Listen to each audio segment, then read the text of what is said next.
Rock and roll Chicago, rock and roll Chicago, my hometown. Well, I was born in the city, gonna rock the city, Chicago. Chicago rock and rollers are the best you're out around. Hey, this is Paul Martin and Ray the Roadie for the Rock and Roll Chicago podcast. What's up, Ray? Not a heck of a lot. It seems like spring is springing. Spring has sprung. And I believe it has. If football's over, so you got nothing to gamble on it. You're right. I tried gambling on NASCAR. That's tough. You know, I don't know enough about basketball to put any money on that. So yeah, it seems like gambling's done. Yeah. Well, they're not done. Gambler is not done. Gambler, the band. That's who we're talking to today. Oh, I thought you were talking about like real gamblers at Vegas and to Harrah's and all these other casinos. Well, I've been known to throw a 20 in a slot machine once in a while, but yeah. You don't throw the bones. You ain't a bone thrower? No. I like slots or else roulette. I play some roulette. Roulette is fun, but they say that roulette is the worst odds of any game in the casino. Well, but it's easy and it's fun. Probably why I play it then. Yeah. I could say something to that, but I'm going to keep it to myself. Okay. All right. Do that. So, yeah, we got Gambler. How many of you guys out there remember Gambler from around, say, 1980? Yes, I remember Gambler from around 1980. So do I. Maybe even late 70s. Late 70s, early 80s. Yes, I definitely remember them. And it was great to hook up with them. Yes, it was nice talking with them. We talked to Alex, their new lead singer, and we talked to Del Breckenfeld. He's the bass player. And we talked to Warren Mays, who plays guitar. And there's more of them, but they just couldn't all join us today. Right. And they're coming back. They're coming back to play a show, folks. They're coming back March 26th. Yes, a reunion show. You can throw your money at that. Yes, you can gamble it. You'll have a really good time. It's going to be at Dirty Nelly's. So be sure and get your tickets now for that. They're on sale right now. Go to the Gambler Facebook page and find it. But let's find out what they had to say for themselves and talk about the band a little bit. Yeah, let's hear what they did and where they're going. Okay, let's do it. Welcome to the show, everyone. Today, I want you to think back to 1979, 1980. You remember the band Gambler? Of course you do. Sure you do. Well, they're coming back, and we've got them right here. How you guys doing? Hey, guys. Hey, doing good. Doing real good. So let's go back to 1979 or the late 70s and tell us how the band got started and how the name came about and everything else. It's very Spinal Tap-ish, actually, because we made our fame in Chicago. And I just want to say how incredible the audience is in Chicago. They still are. But back in that time, we couldn't have done it without the audiences that supported original music. You know, one of the things was we looked at REO Speedwagon and Styx and Cheap Trick and Survivor and all these groups that were doing original music. And we were Buster, and we used to do like a part of a show where it was Zeppelin. And then a set was there was a place called Down the Street. It was 7 sets a night on weekends, that Waukegan. And, but when we would do Queen, we would do all the groups that we looked up to and had big vocals and so on and on. And we had a great following. And then when we went to original music, a lot of the clubs they wanted more of the cover music. So we kind of started over. We were still Buster. But what happened was, we did this WKQX hometown concert, and it was an album. And that was our big breakthrough because Mitch Michaels was so supportive of the band at KQX and a lot of other bands. And we played the show at the Uptown Theater. We knew all the other bands. They had played the club scene. But the next day, the Chicago Sun-Times story was Buster breaks out big at hometown concert. And that put us on the map. And so we started sending demos to, like all the other bands did. Back in that day, there was no Pro Tools. Horrifying, no Pro Tools. and no streaming, which maybe was good in some ways, but you couldn't really. You had to have a top quality demo, and you had to have a following. You know, it was just like social media, except it was real. People came to the clubs. So anyway, after that article, and it said Gambler is ready to record. There's a song called Walk in the Streets. It's a hit, you know. And so the record labels started coming to look at us, you know. And what happened was EMI, Atlantic, a lot of the big labels were looking not just at us, other Chicago bands. And the night we were actually playing with, you remember this, Warren, we were playing with Foreigner. And they came out to see us. And this was in Detroit because we had played regional, but they were pretty big shows, 10,000 seats. And we felt we were a great live band. That was our forte. And the next night they came, we were opening for Styx. And the difference was Foreigner, they wouldn't give us lights, and that was just typical of an opening act if you didn't know them. Styx gave us sound check, they gave us lights, they gave us everything we wanted to help us, and we had one of the best nights. And that's the night we got I remember our manager going, just got a huge offer for that time from Atlantic, but EMI really wants you. And because we had grown up with the Beatles, like anyone else from that era, and the Stones and groups like that, Queen, they were all on EMI. And we're like, oh, we want to be on that label, you know? Well, here's the Spinal Tap part. There was a group in England called Buster that had a release only in the UK.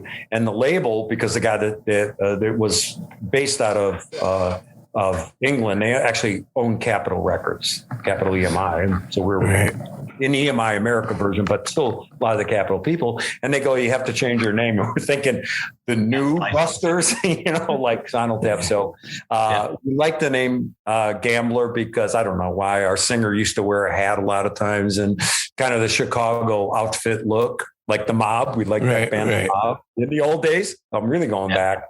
And anyway, so that's how it happened.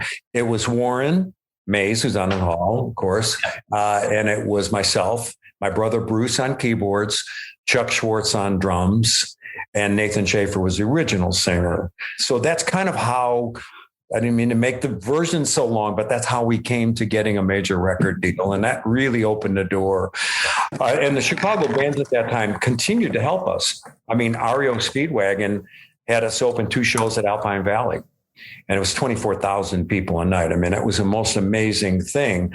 And that was what I saw when we got outside of Chicago in the Midwest. It's not that the bands didn't support you, but it was very competitive. It just seemed in Chicago, people wanted the bands of our era, we all kind of were like us against the world. And we really felt it's more about the music, just about original music and really getting behind original music from groups. Yeah. And I should mention one quick thing. Chicago Recording Company, which is still in existence, there was an engineer named Phil Bonanno, and we knew the owner. We had done session work and stuff, Alan Kubica, and he said, hey, we said, we need better recording, better quality. And he goes, okay, I'll give you the time, but we want you to work with this guy, Phil Bonanno. And Phil went on to do Survivor and Cheap Trick and all the other bands. Sadly, he passed away, but Phil was such an important part of our sound. So once again, being in Chicago, our first album we did in the Village, the label wanted us out in California, but our second album, Love and Other Crimes, we were able to do in CRC. And anyway, it's the Chicago connection will remain forever. And that's why we're so excited to be able to come back and do this show. Yeah. So has the band been playing it all since that time or well, has been working?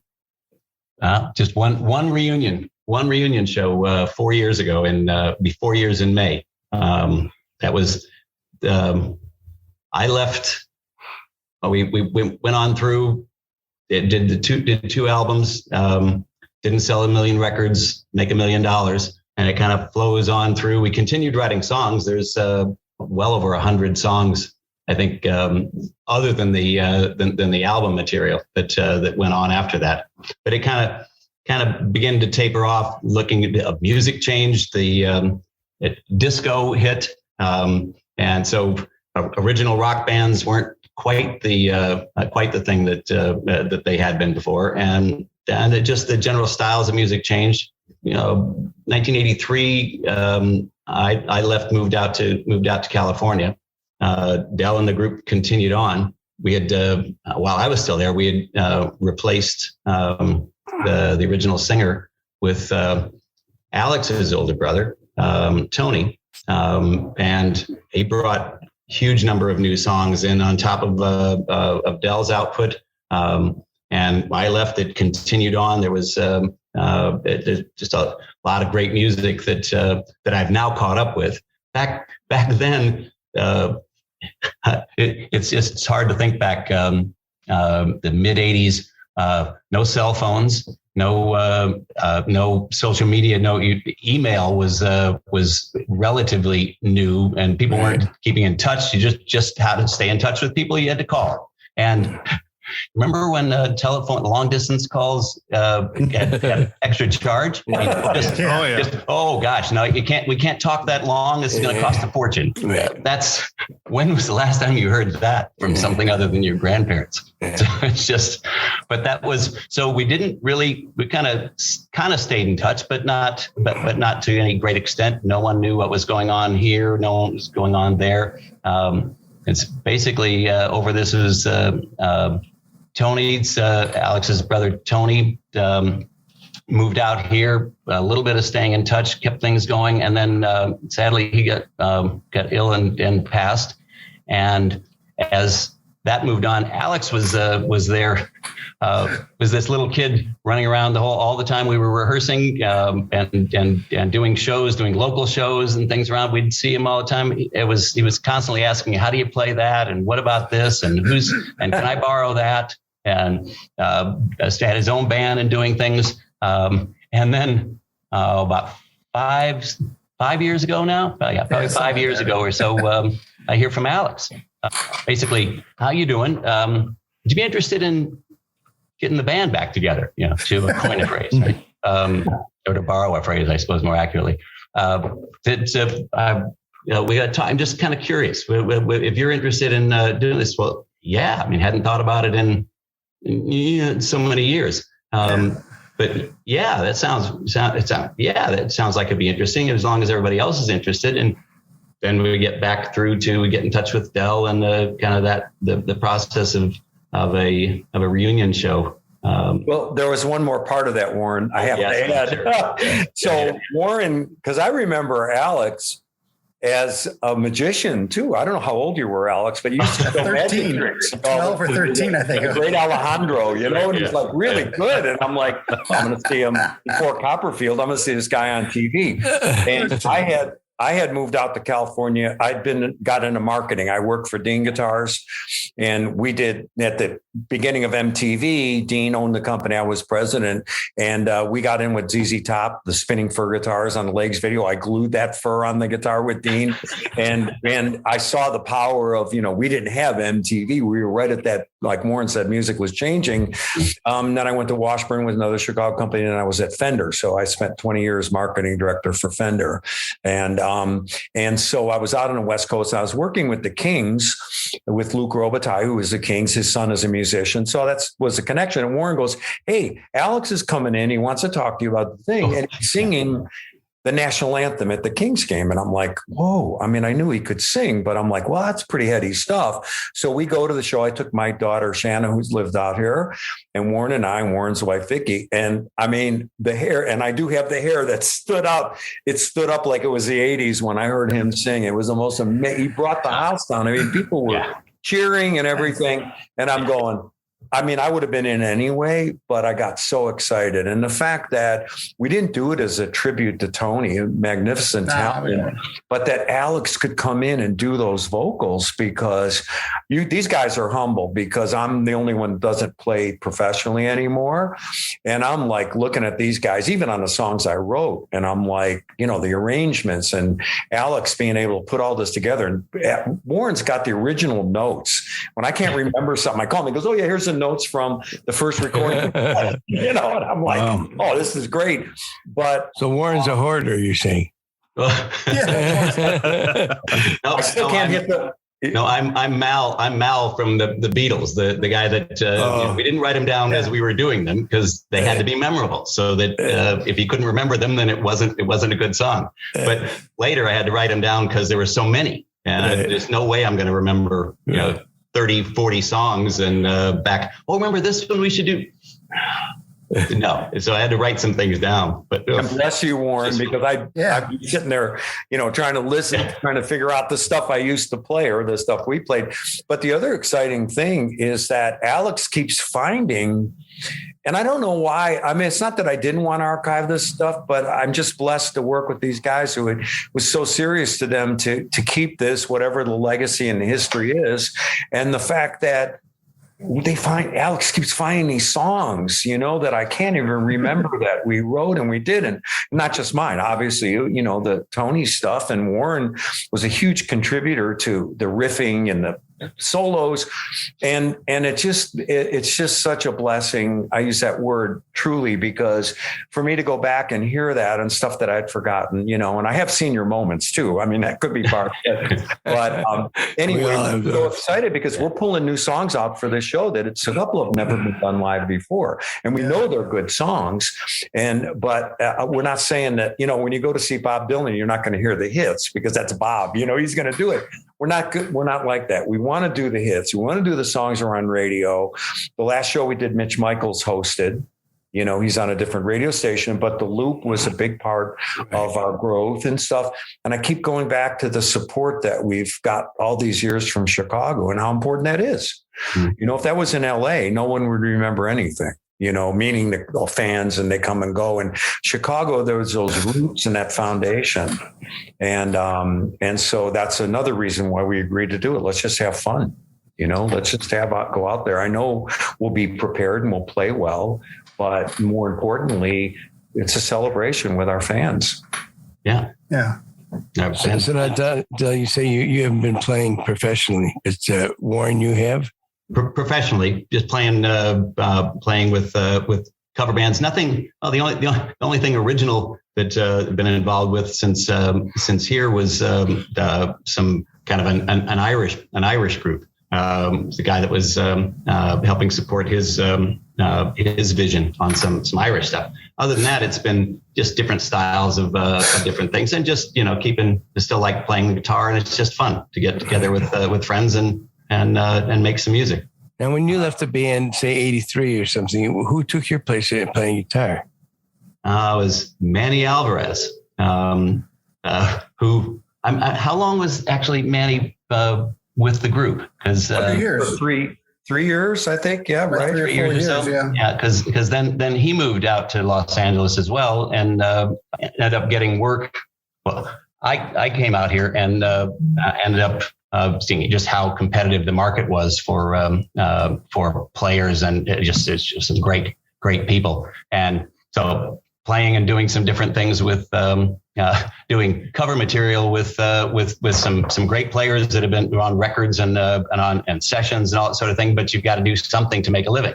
And I decided after a bit that I just didn't feel like playing 7 nights a week, playing cover music, that I'd rather play some music that I was interested in playing. So I ended up in entertainment lighting. So touring concert stuff and on through that, which then goes on through lighting. But Manny ends up coming out here and looking to be a part of a group, ends up on the crew, and is doing production with all sorts of different touring groups. He's now with Counting Crows, who runs their crew. Before that was toured with Jackson Brown. And Bonnie Raitt. He plays with Bonnie Raitt. She brings him up for 5. Yeah. He was on Tonight Show with Bonnie Raitt, and he was playing guitar. That's right. Because Manny's because of the all the groups, Counting Crows especially, trying to get back playing. They've got dates, and so he's not going to be able to make this reunion show because they've got dates opening up. He's going to be traveling. So, but he was around for the one before. It was great. Hopefully we can begin to do some other things a little more regularly. I think now that COVID seems to be, I don't want to jinx it, it's things are opening up a bit. Pandemic. And hoping. I want to add one thing about Chuck Schwartz. Chuck was a drummer. He was with us in the founding of the band, and he taught my brother Ed. And it's interesting because Chuck is still professional. He gigs more of a jobbing musician in sessions. Mm-hmm. And my brother is going to play some of the songs that he played on originally, my brother Ed. And he's Jimmy Peterick's drummer. I was going to say, I recognize the name. Yeah. Pardon me? I recognize his name. Yeah, well, he's more famous than I'll ever be, but he's done all Peterick stuff. My brother calls me, goes, "Hey, I'm going to be on TV with Peterick, backing up, everybody from, the Starship to 38 Special, but he recorded with Dennis DeYoung as well. So he's done work on Dennis's solo stuff. So once again, the Chicago connection, and he was 5 tracks that we recorded. So he's going to be performing with us that night as well. Chuck will be the main drummer for all the Gambler stuff. And my brother Ed will be in somewhere in the middle of the show playing on some of the tracks he recorded. Mm-hmm. So anyway, I want to get that in because Chuck is full-time musician. And so is my brother. Awesome. It's amazing. Yeah. Oh yeah. Great. And Alex is off at Abbey Road recording. They're I talk about professional, he sends me a thing. Hey, this is this link. I just recorded with a symphony, was it? Or a chord? Yeah, a little bit. Yeah. Yeah. Kind of like Alan Rigby. And I'm at Abbey Road and I'm like, okay. So sent pictures from in Abbey Road. That we all look just like you did going Abbey Road. Oh my gosh. It was something else walking in that room, let me tell you. Yeah, I bet it was. Yeah, very much. Well, and then your brother Bruce, who was the original keyboard player and played on played the reunion show. He's I think kind of he's got some health issues, but he's not going out. So he's just not comfortable going out to do this sort of thing. So we wanted to get a date on the books, and he's. Still would love to be doing some things with this, but it's not comfortable coming out and playing a date. So I get it. Had to get a replacement, someone sitting in playing keyboards for us. Yeah, Tommy Learsheen. You guys must know Tommy Learsheen. He was in the Blues Brothers band in Chicago. He also with Peterick that World Stage. What's it called? World Stage? Yes. Yeah. And he does some with the Ides of March. I think he sits in sometime. He's a Hammond endorsed player. If there's a big show in Chicago, Tommy's playing it. He's kind of the Hammond go-to guy. Been on 1,000 recordings and So he's and I've known Tommy since we went to high school together. He was I didn't realize it went back that far. A few years older than me, and Tommy is a wunderkind. Even as a kid, he would just sit down at the piano and play anything. Do you know the song? Yeah. Okay. Yeah. He's pretty. So Alex, are you originally from Chicago then? Yeah. I grew up in Elmhurst. Yeah. Oh, okay. Yeah.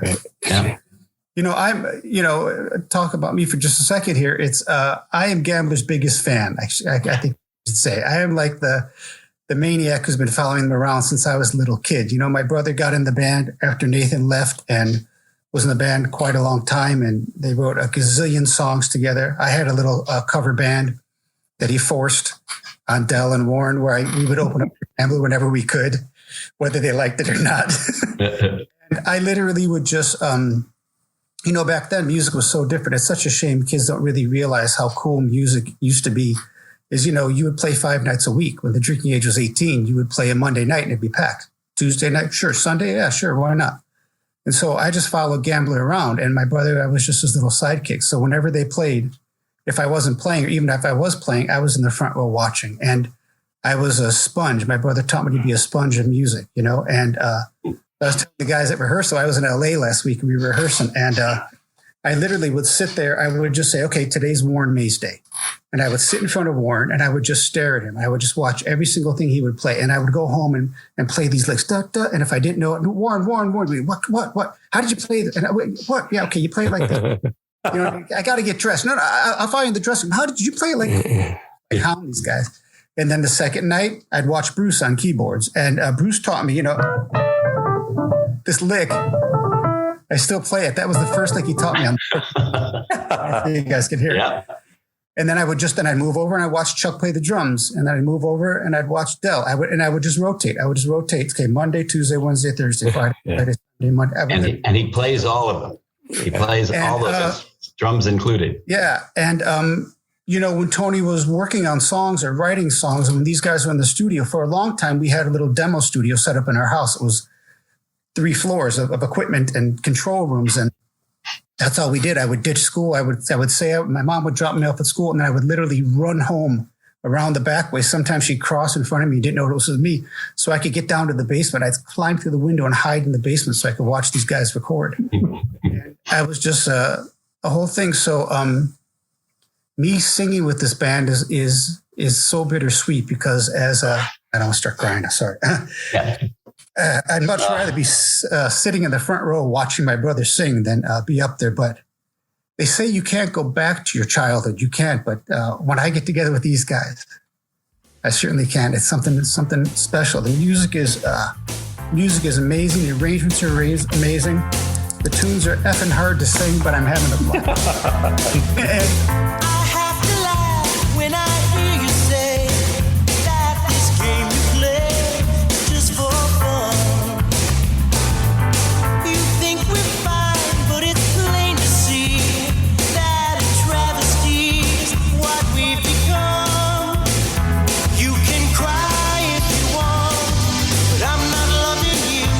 Live or die if you want. Seems like what Del said, you kind of brought this to light, right? And brought the reunion thing around, right? Yeah, I kind of, as guys in my band, I'm still a professional musician, and guys in my band, they always call me like the Terminator. I kind of keep going. I don't stop. I got the yes from all these guys. They didn't probably realize exactly what they were saying. What we were getting into. What I got them into. But so I'm in my recording studio right now, just to show you how much of a Gambler fan I am. There it is. Yep. Oh, you got the big poster. Yeah. Nice. Yep. Yeah.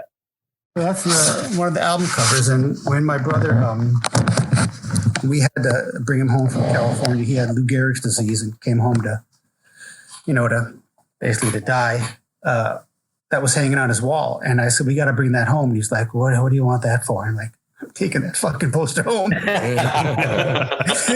And we did. And we put it on the back of a truck, and I brought it home because I knew one day it'd hang up in my studio.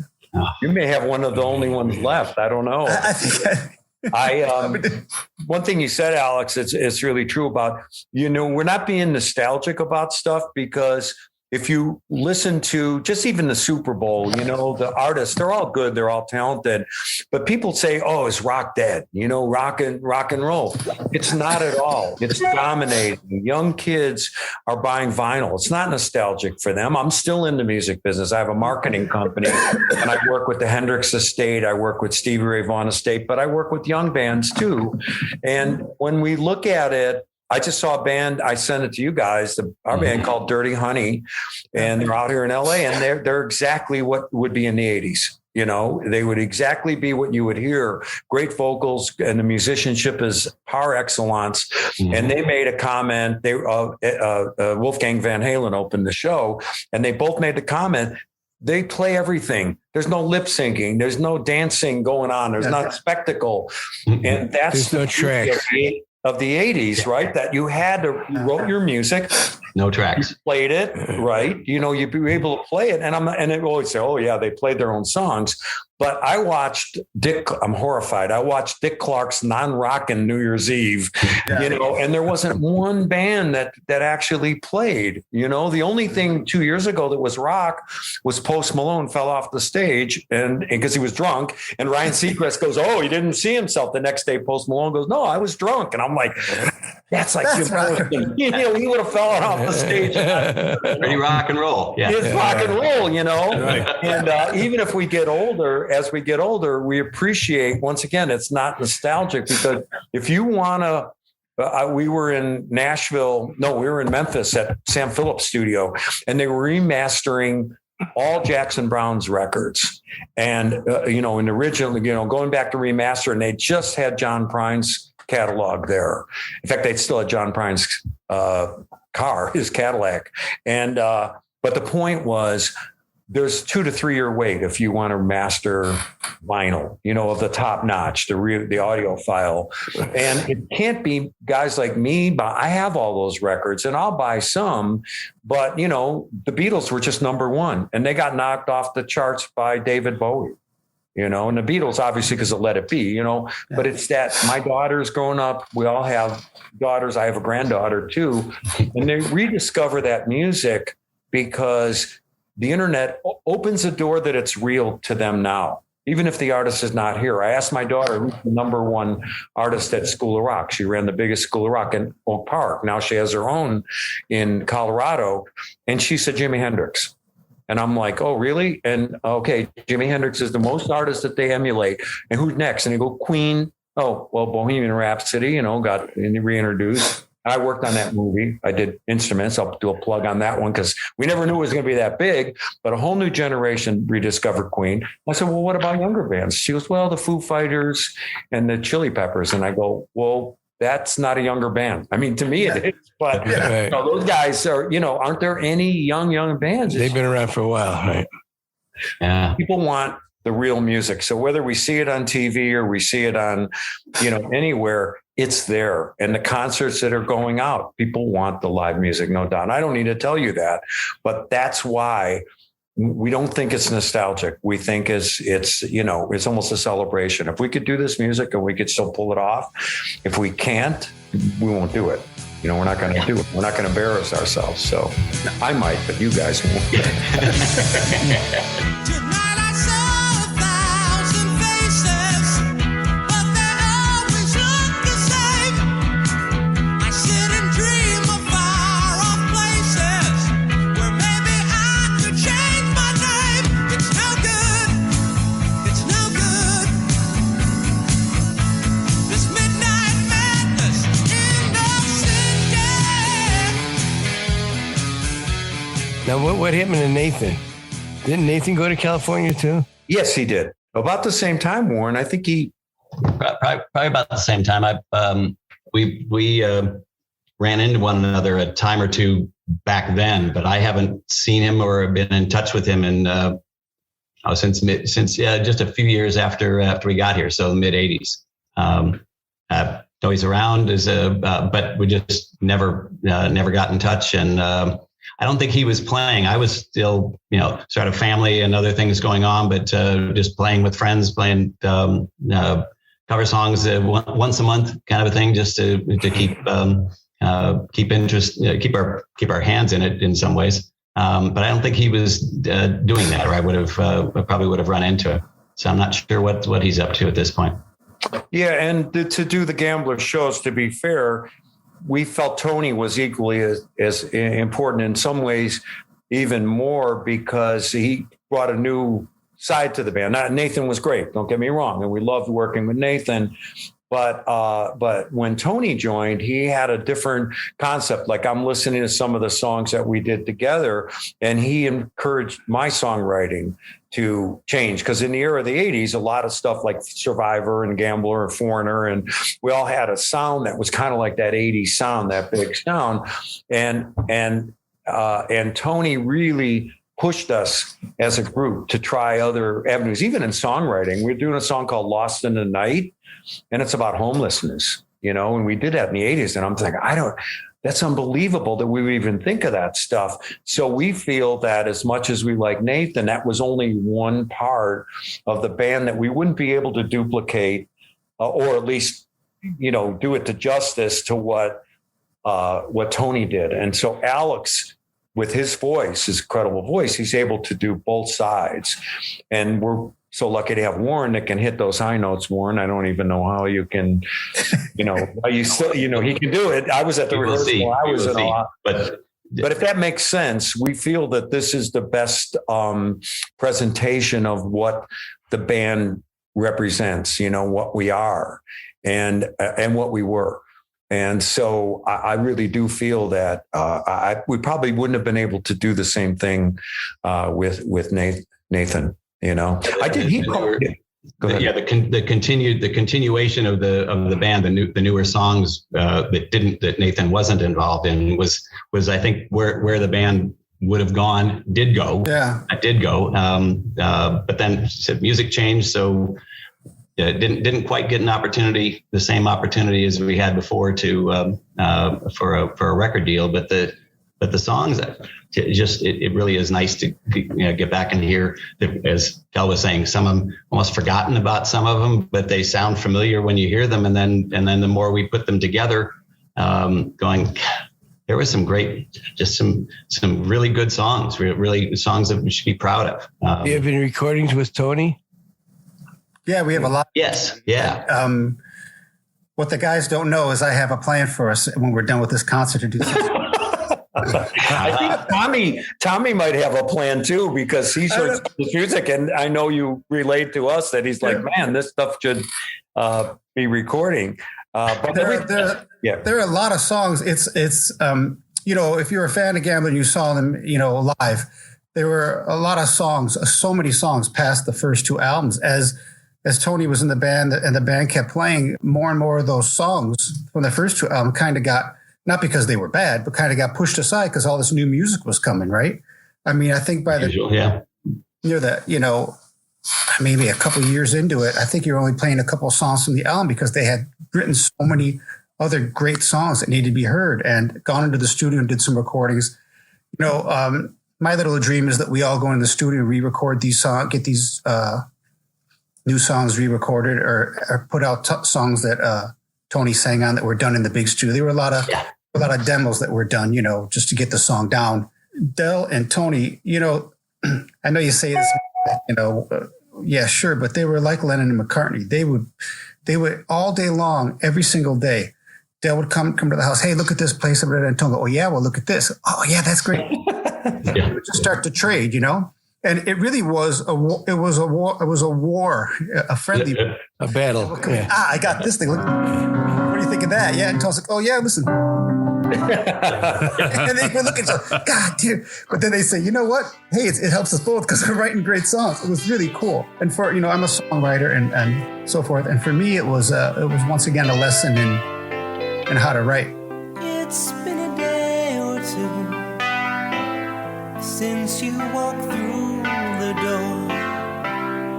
I can't remember when it's hurt this bad before, 'cause it seems I keep holding on. Why?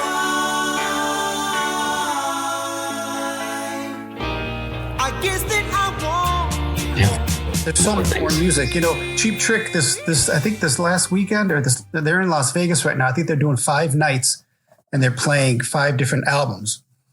And we could so do that. Just play the stuff we're playing March 26th at Nelly's at 8:00. We could get together and play a whole nother set and do another 2-hour show, and then the next night do another 2. It's amazing that the music is amazing. Do you have any plans of any other shows while you're here in Chicago? Or? We're gonna, we've been this show has been in the making for three years. We were doing a show a year after the reunion show, and COVID hit, and it just to do this in June one year, and then it got moved to October. It got moved to March. It got moved to October. So we want to get this show together, and we've been talking about things, but everybody's everywhere. Dell's traveling, Warren's traveling, I'm going around, so. I mean, I'd like to do it. That's our goal, is to keep playing. We have a lot of fun. And the less rehearsing we have to do. Depends on what kind of reaction we get to this show as well. It's if it's anything at all like the one we did before, there was a lot of interest then. And flying's getting easier again. So we'll see. Well, it's getting more expensive. Where'd you do the last show at? That was at Wire. Do you guys know the place Wire in Berwyn? It closed. Berwyn, yeah. Yeah. But I was worried before that show because I didn't go outside because I'd called some friends of mine that were fans of the band, and some of my friends from California actually came to the show, and they thought one of the songs we did, Andy, they thought it was a hit single as one of Tony's songs. And I remember people that didn't know that I was really in that band, and they traveled out. But I was calling everybody because I was worried. Well, what if nobody remembers us? And the advance tickets were pretty good. We did pretty well. But I remember sitting in the dressing room worried because I called one of my friends and I'm like, hey, you coming to a show? And he's like, oh, I don't drive anymore. And I'm like, what do you mean you don't drive anymore? I mean, I'm older, but you know, I drive. I said, take Uber. And he's like, what's Uber? You know, I'm like, oh, no. I'm dating myself. I'm like, oh my God. Well, that was 4 years ago. So yeah. I think Alex, you came in or something. You go, man, it's so great out there. It's all packed and everything. And I would have been disappointed not in anything but that I wanted the most people to be able to see us because I was proud of it, but I wasn't worried about it. I wasn't like, oh, you know, if nobody shows up, you know, whatever. And so we want to do the best. And I'm not being overly humble, but when I walked out on stage, I couldn't believe it. I mean, I really couldn't believe it. And the fans went with it because they didn't hear some of the songs. There were some new fans.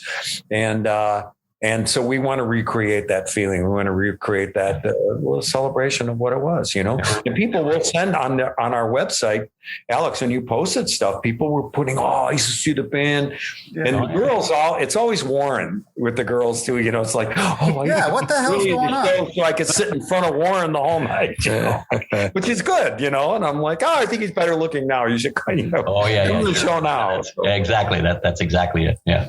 No. No, there were a huge amount of familiar faces, people we hadn't seen in 35 years. One of those, but it showed up at the thing somewhere. Some were friends, people that people that knew, hometown and family and others. But then there were people that were coming up and going, hey, Warren, remember this? I'm from Fatty Arbuckle's, and the face actually familiar. And yes, and did this. Oh my gosh, hadn't thought about them in all this time. Hadn't been anywhere near, and yet they all remembered. It was all just the way music does. It takes you back to what you were doing when you first heard that song and that you liked. It's the same sort of thing. And didn't get across the country, so we didn't have not much of it got all the way across the country. But for a lot of people in the Chicago Fox River Valley area was some good memories from way back. Some good times. Yeah, I think I saw you guys at PJ Flaherty's. I think it was. Yeah, PJ Flaherty's. I know that place. We played pretty much anywhere for quite a while there. We had to play. We had a road crew and a truck and a limo. Yeah. Remember, we bought. There was a group called The Flock, and they were in a different generation, but great band. And we bought their limo when they broke up. And I remember we'd pull up nothing was open at night except White Castle. Remember that, Warren? We couldn't eat pennies, but when we were really poor, you know, we'd have to go to White Castle and we'd pull up in a limousine, you know, and people are like, oh my God, it's a famous band. We go out, line up in White Castle. But it was a really old limousine, but nonetheless, yeah. But those memories vintage like, now. You guys, those memories are like really good. And I want to share this with your audience too. So because I was at Fender, I really had, I was so lucky to end up at Fender. And I worked with a lot of these bands, you know, Tommy Shaw with Styx, I'd see him, or Cheap Trick was a good one because Tom Peterson, we had with our Gretsch division, he had a 12-string bass, which he used to do with Hamer.